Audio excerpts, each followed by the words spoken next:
What's going on, guys? It's your boy Lurker back with another video again. This time, we're looking at the Critical Drinkers 5 Reasons Marvel Phase 4 Sucked.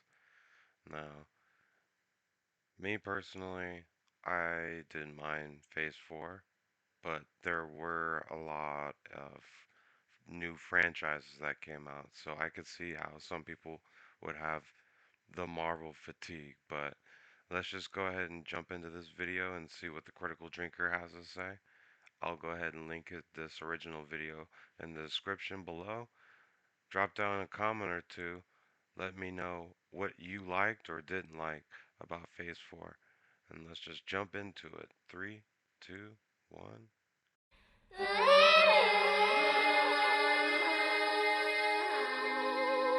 I'm so happy, happy-go-lucky me.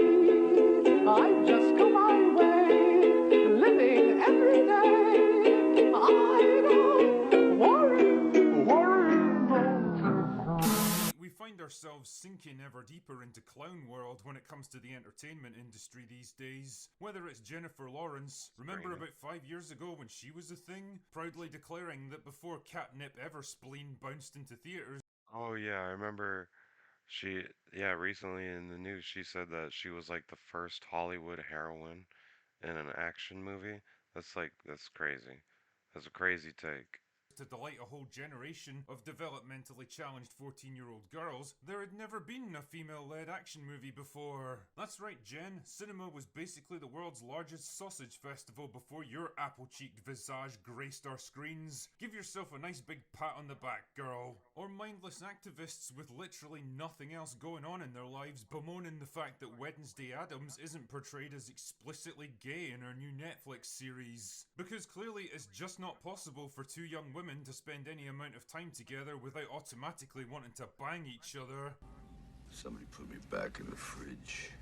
But hey, amongst all the unbridled madness, hubris, ignorance, and stupidity, there's the occasional I like grain that of one. truth and common sense to be found. Like this article from The Direct, which claims that Marvel is extremely unhappy with Phase 4 of the MCU and is planning to retool subsequent phases to fix their screw-up.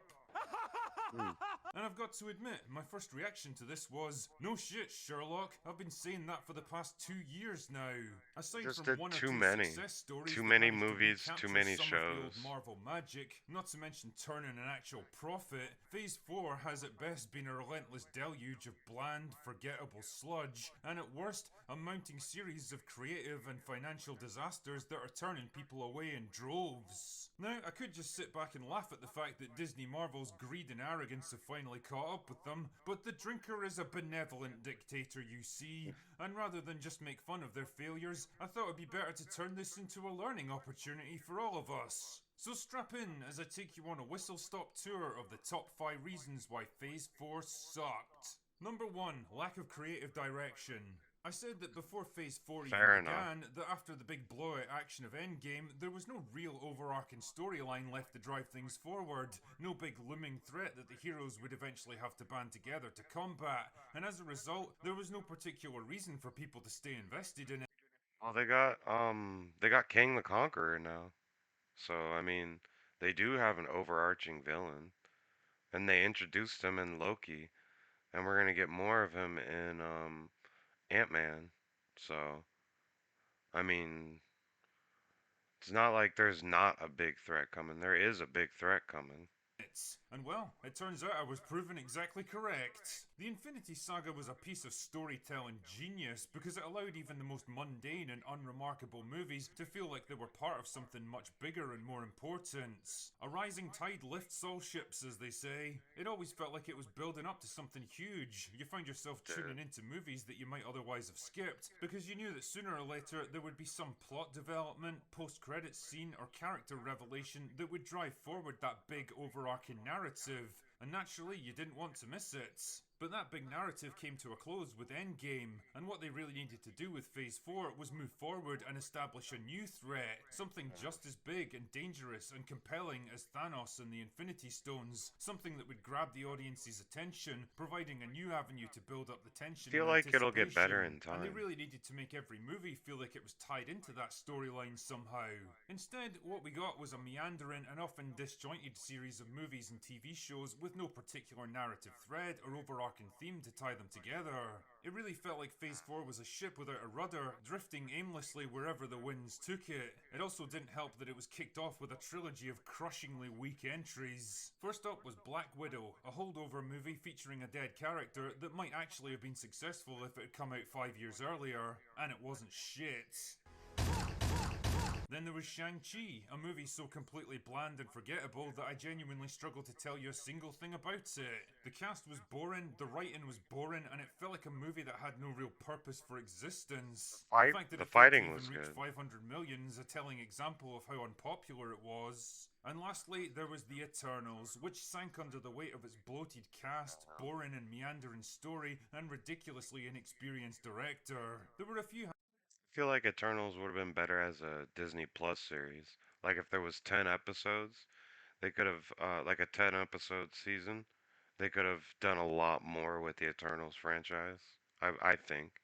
half-hearted attempts to build up the multiverse as the new battleground to be fought over, but it never came through strongly enough or consistently enough to really make an impact. As a result, Phase 4 was basically a collection of movies with no real sense of identity, overarching story, or unifying purpose, and so it became a lot easier to tune out and skip films that didn't interest Like us. Spider-Man. And believe me, there was all too many projects like that, because... Number 2, quantity over quality. In the first 3 phases, Marvel released a total of That's what I was 23 saying was one of movies the over more than problems. 10 years. That's an average of just 2 per year. For comparison, Phase 4 alone saw the release of no less than 15 movies and TV shows in the space of just 2 years.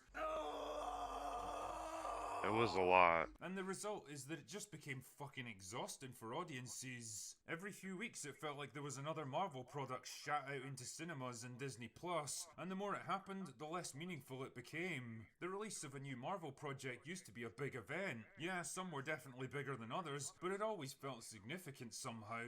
But in Phase 4, it became more of a dull, monotonous routine, just another boring task to be gotten through instead of something special to be enjoyed. And if it was bad for audiences, then a punishing workload like this was even worse for the people actually working on it. Even a studio as big as Marvel can only develop so many projects at the same time before the quality starts to slip, and that's exactly what happens. Everything from the writing to the directing to the I liked special What effects If. began to go downhill as the phase ballooned in size I and liked scope. Loki. The films that had once seemed so slick and polished began Loki to feel was rushed, good. clumsy, and incomplete. And if they were bad, then the TV shows were even worse. Say what you want about WandaVision's finale, but the show at least started off with a creative and interesting premise that hooked yeah, people it in. did. You could tell that a bit of thought and care had actually gone into it. But then compare that show from the very beginning of the phase to absolute garbage like She-Hulk that came out just a couple of years later, and you can see the disastrous drop-off in quality. Basically what I'm saying is that they tried to do too much too quickly, spreading their time and resources too thin, and the result was something had to give. And that That's thing fair. turned out to be the quality of their products. Number 3, hiring the wrong creatives. Another hallmark of the earlier MCU phases was hiring capable writers and directors that were up to the task at hand. Yeah, it didn't always go perfectly, but generally speaking, they were pretty good at finding the right people for the right jobs. James Gunn, the Russo brothers, Jon Favreau, and Joss Whedon were all great at what they did, delivering some of the best movies of the entire franchise. But with Phase 4, for some reason they decided to bring in a series of writers and directors that were completely incompatible with the task they'd been given. Kate Shortland had a grand total of 3 movies to her name, all of them low-budget dramas, when she was chosen to direct Black Widow, a $200 million action spy superhero flick. Fucking really? What did you expect someone like that was going to deliver for you?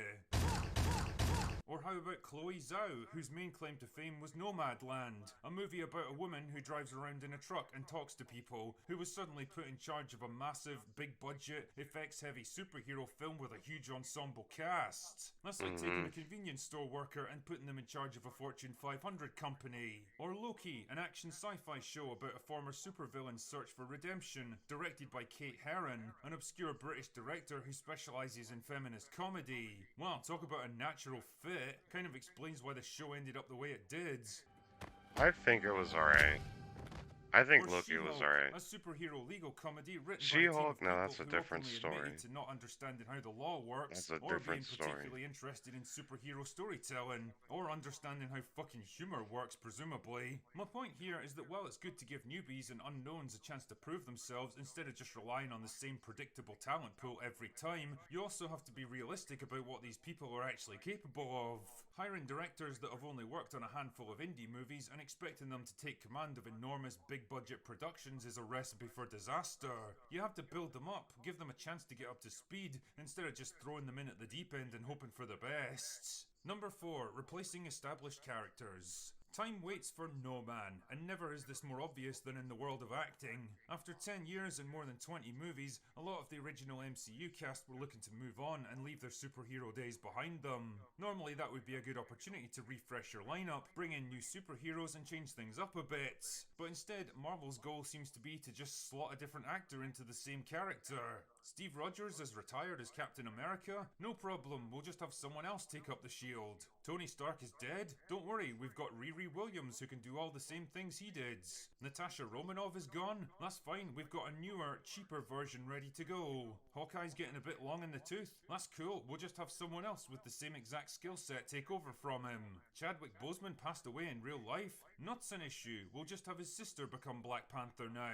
And I can't shake the feeling that there's something really cynical and soulless about all of this. Like having someone take over as your favourite superhero is as simple and mundane as upgrading your phone to a newer model. Whatever history and attachment you had to the old character is somehow expected to be ported over to the new version, and it feels more like an assembly line than a I living don't care narrative. that Personally, they're I'd rather Captain America just coming out ended with as a new. character rather than forcing Falcon to become something he isn't. I'd rather see the last of Iron Man instead of some. Wait, the Falcon becomes Captain America in the actual comics. It's like Critical Drinker.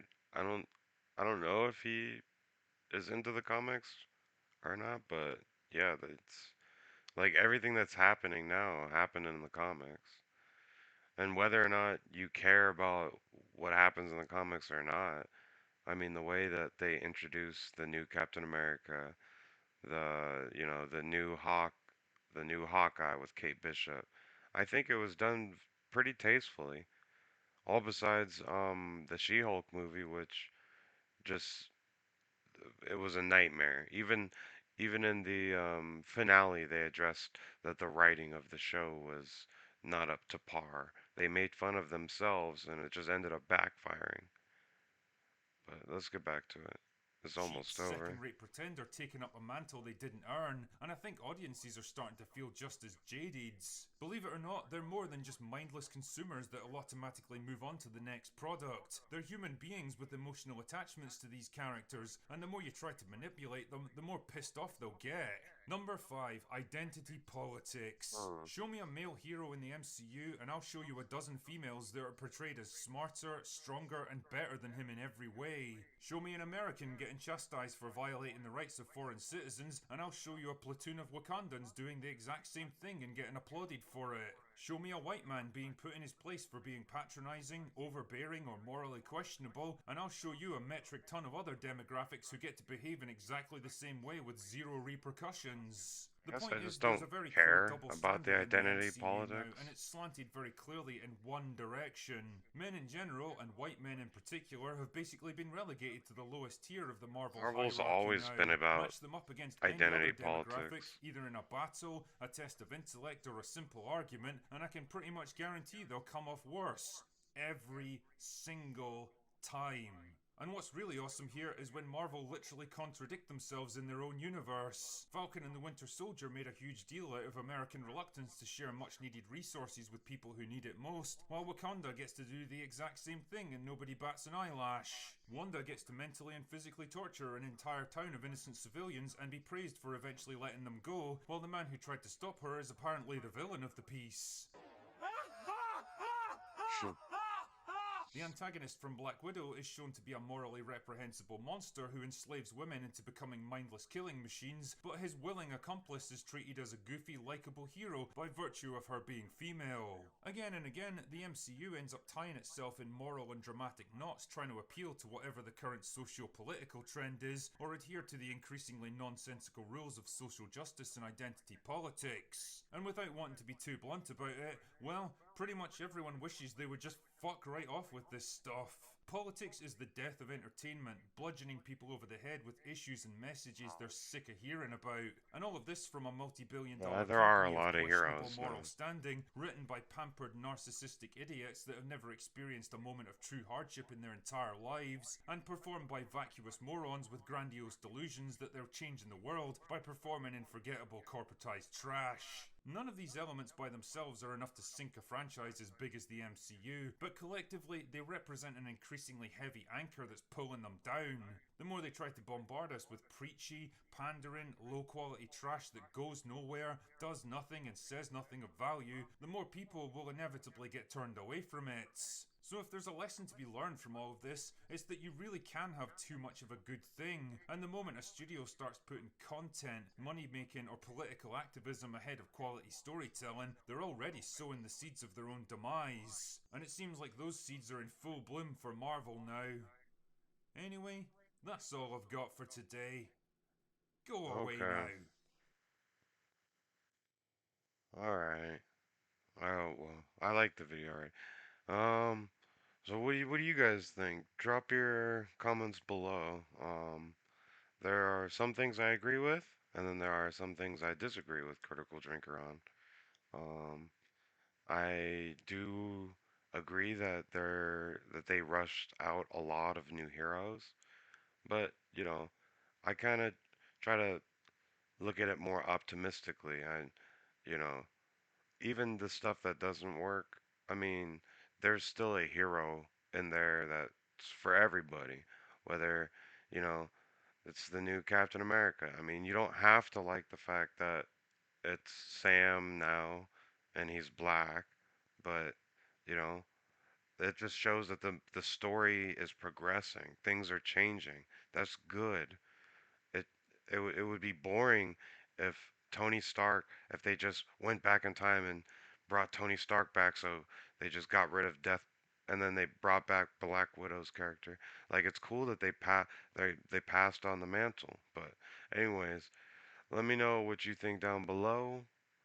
That's it for this show. I will hit you guys up with a new